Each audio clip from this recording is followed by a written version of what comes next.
Falta de insumos, financiamiento e inseguridad son solo algunos de las problemáticas que afecta a la red pública de salud, cuya crisis ha quedado al descubierto en las últimas semanas tras movilizaciones, protestas. El Colegio Médico, junto a exministros de salud, presentaron una propuesta para abordar la actual crisis hospitalaria. Para analizar esta problemática nos acompaña el exministro de Salud, profesor, investigador principal de CLAPES-UC, Álvaro Erazo. Álvaro, bienvenido acá en 24 horas. ¿Cómo te va? Gracias por tu invitación nuevamente. Un gusto estar acá. ¿Cuál es? Ayer conocimos algunos datos que entregó, números que puso arriba de la mesa, por lo menos para solventar de aquí a fin de año el ministro Mario Marcel, para ayudar a esta crisis. Primero entendamos de dónde venimos, para también saber para dónde vamos. ¿Por qué se ha generado esta crisis, este nivel de falta de medios en diversos hospitales del país, Álvaro? Bueno, esta es una crisis que pudiéramos llamar de arrastre. Indudablemente no partió hoy día, lleva 10 años y me atrevería a decir 15 años, y que ha ido teniendo cosas positivas porque se han ido supliendo nuevos recursos y yo diría cada vez un poquito más marcados los recursos que se entregan a salud con el fin de darle una buena direccionalidad estratégica a los objetivos que se proponen. Pero con todo, el problema sigue siendo los hospitales. Los hospitales públicos tienen una lógica de asignación de recursos que, pese a que se planteó en algún minuto, no sé si te recuerdas, el presupuesto cero y de ahí para adelante, hoy día los hospitales parten desfinanciados desde un principio. ¿Por qué para entender, ¿por qué se dan hospitales y no se dan centros quizás más pequeños, en CEFAM, cuestiones así? ¿Por qué se dan hospitales? Sí, la atención primaria tiene una lógica de asignación de recursos por población inscrita, lo que se conoce como el per cápita, que hoy día también ha sido motivo de discusión porque aparentemente no todo fue en aumento del per cápita, sino en programas de reforzamiento. Pero con todo, esa es la lógica de la atención primaria. Claro, esto es distinto. Esto es distinto. Este es presupuesto por actividad. Antes eran presupuestos históricos. Hemos ido pasando paulatinamente a presupuesto por actividad. Ahí están los famosos GRD, que le dan una solvencia de lo que tú estás financiando, pero también hay un componente que es de presupuesto histórico. Entonces, lo que pasa es que cuando parten los servicios en el mes 1, en enero, parten desfinanciados porque lo que hizo Hacienda, lo que ha venido Hacienda, es, por así decir, administrar los presupuestos por el mecanismo que tienen, que son las cajas presupuestarias, las cajas operacionales, el decreto de apertura, por así decir. Entonces estos decretos, entre comillas, los van dilatando durante el tiempo. Por supuesto que van entregando recursos por esta vía, por estos decretos, en función de lo que se programó y se comprometió durante el año, pero estos decretos en el último tiempo, en los últimos meses, no están dando, por así decir, el checklist y la llave finalmente para que los recursos lleguen a los hospitales. ¿Es una fórmula que está obsoleta? ¿Qué cambio debe ser haber? Yo creo que se pensó que era un mecanismo súper innovador, pero lo que pasa es que para hacer ajustes en salud uno tiene que tener una sola variable, si les va a afectar a las personas o no les va a afectar a las personas, porque uno puede hacer ajustes cuando uno sabe que esto va a tener repercusiones en otras áreas de servicios públicos, en prestaciones más bien de tipo de infraestructura, etcétera. Pero acá uno cierra una llave, uno no abre un presupuesto o no lo decreta ese presupuesto y esto impacta directamente sobre una farmacia de un hospital, sobre aquellos bienes que son, por así decir, operacionales, insumos, recursos médicos que son necesarios para un pabellón quirúrgico. Y ahí se empieza a producir una angustia, porque finalmente va la señora María, como se dice, a buscar una atención médica especialista, a pedir hora o concurre al pabellón y se encuentra con la mala noticia que el pabellón está cerrado y así un sinnúmero de efectos que se van produciendo en la ciudadanía y que se ve afectada. Y el discurso hacia afuera, sacaron las plata en los hospitales. Entonces, ese fenómeno psicológico que empieza a rondar, y que por supuesto los médicos también lo viven y lo escuchan, porque no es que estén engañando los dirigentes del Colegio Médico cuando dice, oye, en mi hospital faltan recursos, cerraron los recursos para este tipo de procedimientos. Lo cierto es que el mecanismo que se está utilizando de, entre comillas, eficiencia productiva, yo diría que ha sido mal ejecutado y mal programado. O sea, Álvaro, para entender, quizás se hablan muchos conceptos, quizás las personas en la casa son lejanos, lo único que ve la persona es la atención diaria en un hospital, pero ¿no es falta de plata, es mala administración, para entender? No es falta de plata y es mala administración del punto de vista de la planificación. Porque del punto de vista de la gestión hay bolsones de ineficiencia. Usted sabe que, bien sabes que en un pabellón, en vez de aprovecharlo durante 8 horas, se está aprovechando... O sea, la Comisión Nacional de Productividad hace un tiempo emitió un informe, estudio sobre y es súper razonable, quirúrgicos. y el colegio también lo incorporó en sus propuestas. Aquí lo que falta es que efectivamente los recursos sean destinados a los hospitales, se transfiera la confianza y se pongan los sistemas de control en los hospitales para que hagan la pega. Sí, es en definitiva, porque si uno les empieza, por así decir, a dar por gotas presupuestarias y no se programó, y ahí hay ineficiencias, porque la persona que está a cargo del hospital debiera haber dicho, sabes que yo duro hasta agosto, claro. Y viene... No es todo culpa de la autoridad central.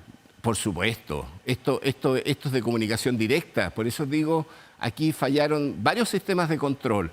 Ahora, recursos hay, yo creo que lo que ha dicho el ministro de Hacienda, también lo he dicho yo, el ministro de Hacienda es un privilegio como autoridad técnica, es un ministro que conoce la dirección de presupuesto. Fue director de presupuesto. Fue director de presupuesto, conoce el sector salud muchísimo, entonces yo creo que tienen que aprenderse las lecciones y que con esto no se puede, por así decir, improvisar.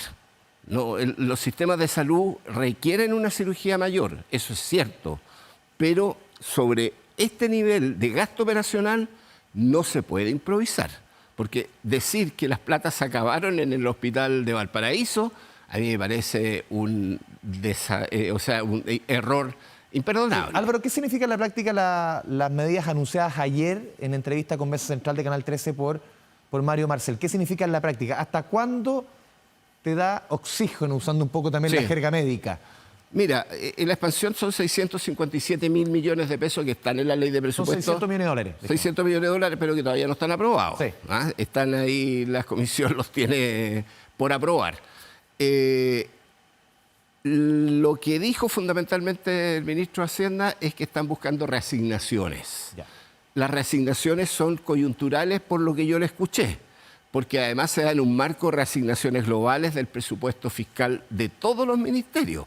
Ahora, lo que yo me imagino que esas reasignaciones, de donde vengan o de donde saque el Ministerio de Hacienda, el primero que está en la lista de espera es el Ministerio de Salud. No me imagino que haya otro ministerio tan apremiado por esta situación tan compleja que está en la provisión en los hospitales públicos. Entonces, el Ministerio de Hacienda tiene que decir, mira, aquí lo primero es la salud de la gente. Ahora, para adelante, también el colegio propuso, y yo creo que todos estamos conviniendo en lo mismo, esto es transversal, de todos los sectores, que armemos una mesa técnica que los expertos, que los representantes también de la Comisión Nacional de Productividad, gente que pueda aportar a mirar el tema de licencias médicas con mayor rigurosidad, las universidades, nos pongamos a trabajar en qué vamos a hacer el próximo año. Sí, más allá de que... Claro, porque esto ayuda para solventar el momento, la coyuntura, pero hay que pensar más en una política de Estado. Más allá que tengamos una reforma, la envergadura de la reforma, lo primero que tenemos que echar a andar es la máquina principal que tiene el sector salud, y que son los consultorios y la atención primaria. La atención primaria tiene una modalidad de trabajo distinta, pero también es cierto que ahí hay bolsones de ineficiencia, pero ese no es el problema. El problema hoy día son los hospitales que están haciendo un esfuerzo por mejorar la eficiencia productiva, pero están muy apretados de la caja, y hay hospitales que se están sacando la mugre, haciendo bien su pega, y que de repente les dijeron, porque aquí pagan justos por pecadores, se acabó la plata.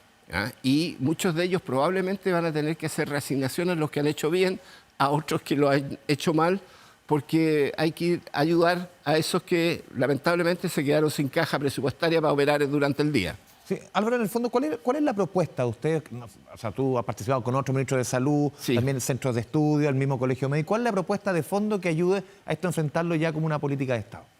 Mira, yo creo que lo principal es que esta lógica de presupuesto por actividad, yo diría, cubra la gran mayoría de la actividad productiva de un hospital, porque no es tan fácil, pero debiéramos avanzar hacia aquello, los famosos GRD. Los pagos asociados a diagnóstico, antes le llamábamos prestaciones valoradas.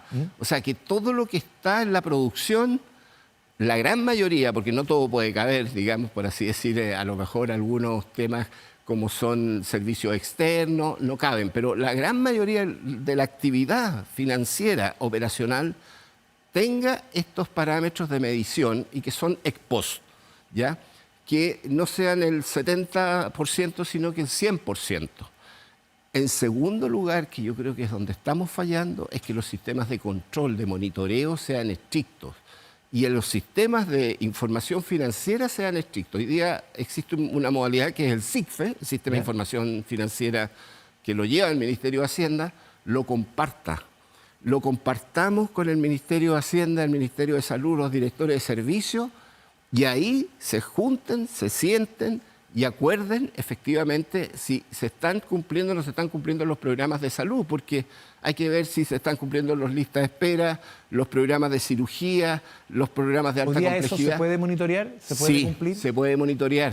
Yo creo que... ¿Pero se hace? No se está haciendo. Ese es el tema. Se puede, pero no se hace. Se puede, pero no se hace. ¿Muchos recursos? Y hay mucha capacidad de ser mucho más eficientes. Los centros de resolutividad, que son muy innovadores, a eso hay que meterle mucha fuerza, porque hay mucha capacidad quirúrgica ambulatoria que se puede hacer.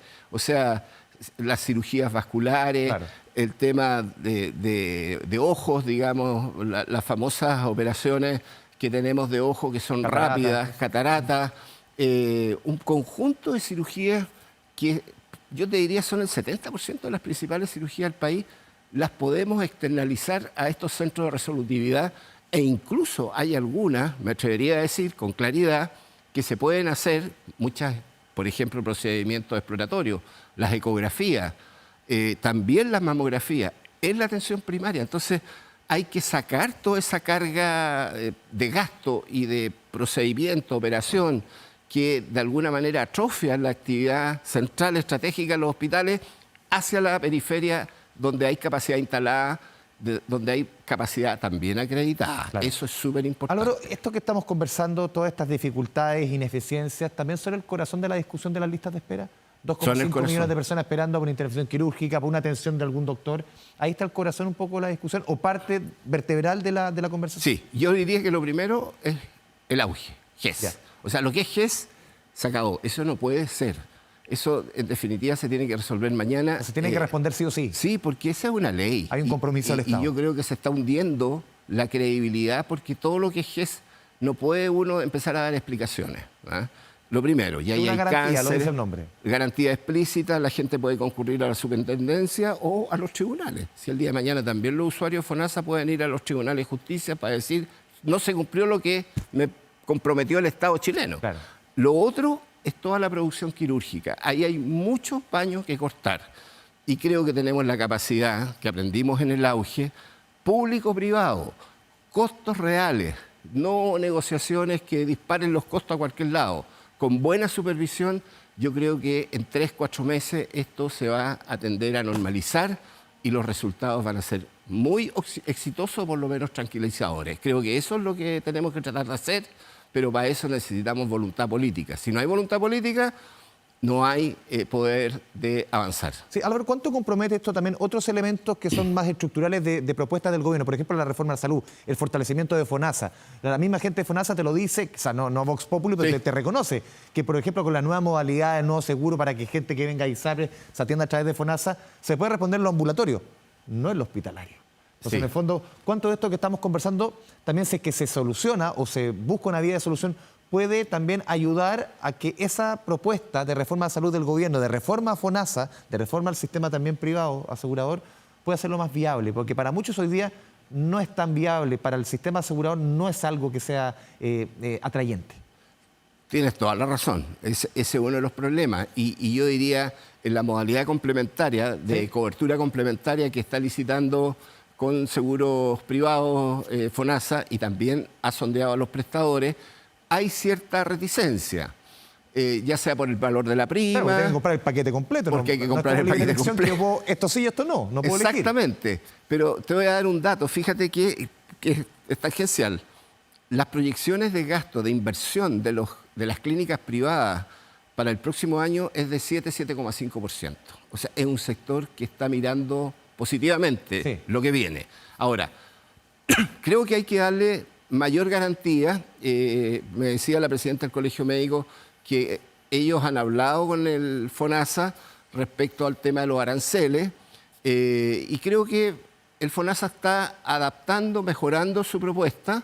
Hay una licitación que ya fue pero yo creo que va a ser con todo una solución que se va a mejorar y perfeccionar de tal manera que va a ser debiera ser, porque si no, no va a resultar, una muy buena opción para la gente que estando en ISAPRE tomó la decisión de salirse de ISAPRE y migró a FONASA, y en FONASA se encontró con una oferta muy potente. Yo hoy día estoy viendo en la televisión propaganda de la Cámara Chilena de la Construcción, no como tal, con su seguro, con ISAPRE, ofreciendo FONASA. Lo primero que dice, mire, nosotros para FONASA ofrecemos esto.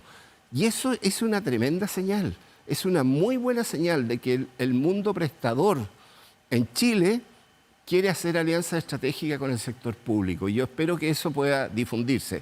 Ahora, ¿qué va a pasar con las ISAPRES? Ese es un tema más complejo, está la ley corta, vamos a ver en qué resulta aquello, pero yo te diría que FONASA tiene que dar un salto cualitativo también en su capacidad de oferta. A mí me gusta la idea que sea un gobierno corporativo, porque una empresa de este tipo, una empresa estatal, no quiero decir que sea igual que Codelco, ¿no? Pero debiera ser también una institución que le dé confianza y garantía a todo el mundo. También debiesen responder, y parte un poco de lo que conversábamos antes. Todo al final pueden parecer piños separados, pero al final es todo un conjunto. Sí, pues lo vimos en pandemia. Exactamente, lo vimos en pandemia y sacamos buenas conclusiones y resultados en pandemia.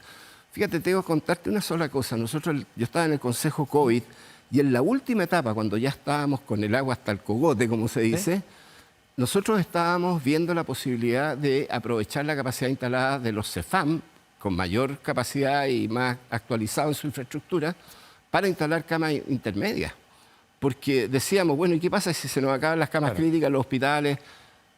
Atención primaria. Entonces, hay una capacidad de adaptación de nuestro sistema público que yo diría es bien potente. Y en situaciones de crisis como esta, a mí me parece bien doloroso que no haya también una mirada más positiva y que no solo siempre sea la palabra ineficiente, que ineficientes hay, pero cuando hay ineficiencias se cambian los directivos. Eso es lo que uno esperaría, digamos, y no con el afán persecutorio de nadie. Pero cuando las cosas no funcionan, hay que hacer cambios. Álvaro Erazo, te agradecemos este espacio, esta conversación con Canal 24 Horas. Muchas gracias a ti. Nos vamos a la pausa, 11 de la mañana con 48 minutos.